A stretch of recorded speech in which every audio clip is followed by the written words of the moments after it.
The subject of my speech today is Bangladesh. And you're probably asking yourself, why did he choose Bangladesh? Well, simply put, I believe that outwardly Bangladesh is very different than the United States. However, inwardly, I believe they have much more in common than what the common man would think. Now, I'm sure you're probably asking yourself, well, how can Bangladesh and the United States be the same? Well, superficially, they're not. They have a very different landscape, people, religion, and politics. For starters, they're on the opposite end of the earth as we are. Nestled between Burma and India, Bangladesh is practically a river delta region, providing a whole bunch of farmland. Thusly, the vast majority of the population is agrarian. Bangladesh has one major metropolitan area, and that's Dhaka. Dhaka is what we call a megacity with about 10 million people. Those 10 million people, in addition to the surrounding countryside, are almost 83% Muslim, very different from the United States. Politically, they're not so different. Politically, they're ran by what's called a parliamentary democracy, and that's basically what England has. In other words, there are elected officials. The head of the country is the prime minister, and he's supported by the parliament. And the parliament is the lawmaking branch, whereas the prime minister is the executive. Um, However, despite those differences from America, I believe Bangladesh is the same in that people go to work in Bangladesh. People have to weave traffic, have to listen to unruly customers, have to, uh, you know, have favorite foods, have traditional, Bangladeshi food, just like we have traditional American foods. In other words, I believe that despite the cultural variable between America and Bangladesh, or any culture for that matter, that the human experience is still universal. Now, I know that sounds a little fuzzy, but hopefully by the end of my speech, you'll kind of understand what I'm talking about. Now, my primary witness, or I guess interview for all this, is a kid I knew back in high school. His name's Nerdian Khan.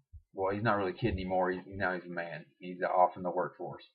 But anyway, I met Nerdian Khan in 2009 when he came to my high school in Danville, Kentucky, on the student exchange program. He only stayed with us for a year, but thankfully within that year, I was blessed with the ability to learn a little bit about him and his family and how he grew up, where he grew up, and a little bit about a culture that I would have otherwise remained ignorant of. So a little bit of basics about Bengali culture. First and foremost, I guess I'm a guy, so first thing I asked him about was food. Um, Traditional food in Bangladesh is a combination of Persian and Indian foods, with the exception of beef. Um, India holds a cow as a sacred animal. However, Bangladesh does not. Most of their food includes some sort of beef, rice, or fish. Since most of the land is covered in water 90% of the time, either intentionally or unintentionally due to inclement weather. Most of the land, fish and rice primarily, are a large resource of the nation, and as such, it's a primary food. Um, Next, I asked him about just an average day in the life of a Bengali. Like, what does he do? Well, he told me about his workplace. He works for a business company called SmarterUtility.com, which basically runs some technical service on computer programs for the Bangladesh region. And he talked to me about going to work every day, and he mentioned how it was frustrating because he had to dodge pedestrians, which I've done. He had to dodge other cars. I've also done that. And he has to dodge rickshaws. I've not done that. And so I asked him what a rickshaw was. And a rickshaw is kind of like if you take a carriage and a bicycle and kind of smush them together, and you pay them to take you places, kind of like a taxi, open air taxi, if you will. Very much slower though. Um, but no, he told me about all that, and particularly told me about when he gets to work. He likes to get there a little bit early so he can talk to some of his coworkers, and get settled into his cubicle, put on his headset, and then deal with unruly customers all day, just like anybody else would. And I found all this funny because if you weren't saying that it was in Bangladesh or in Dhaka, you'd be basically describing the average workday of any human being or any American, middle class American.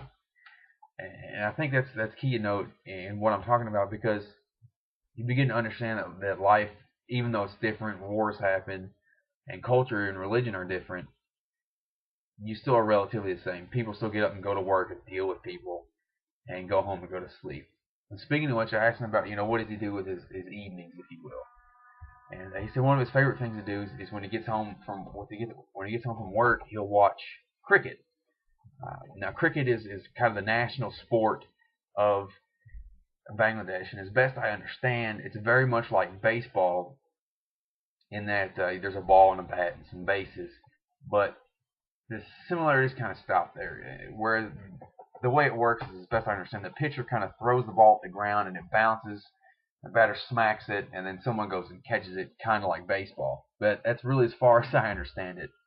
But anyway, he comes home, and apparently the big night for cricket in Bangladesh is Wednesday. So instead of Monday night football, it's Wednesday night cricket, which I found pretty funny.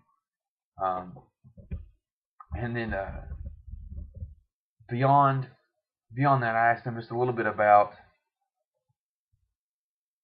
what it was like being in Bangladesh versus being in America, and he really led me on to this whole idea of the universal human experience when he said that it wasn't all that different. I said, sure, the food and the people are different, but the experience is the same. He still went to school here in America just like he went to school back in Bangladesh. Spoke a different language, wrote a different language, but it's relatively the same. And that's kind of what I wanted to hit on. The point that despite this massive cultural difference, that we're all still relatively the same. That the human experience is universal, and if you're Muslim, Christian, Jew, Hindu, or if you're a rich person, middle class citizen, a guy working tech, someone, trying to work in a laundromat, you're still going to experience the ups and downs of life, and that whole miraculous thing that we call life, it transverses all barriers and cultures and races and peoples, and that's kind of what he gave to me.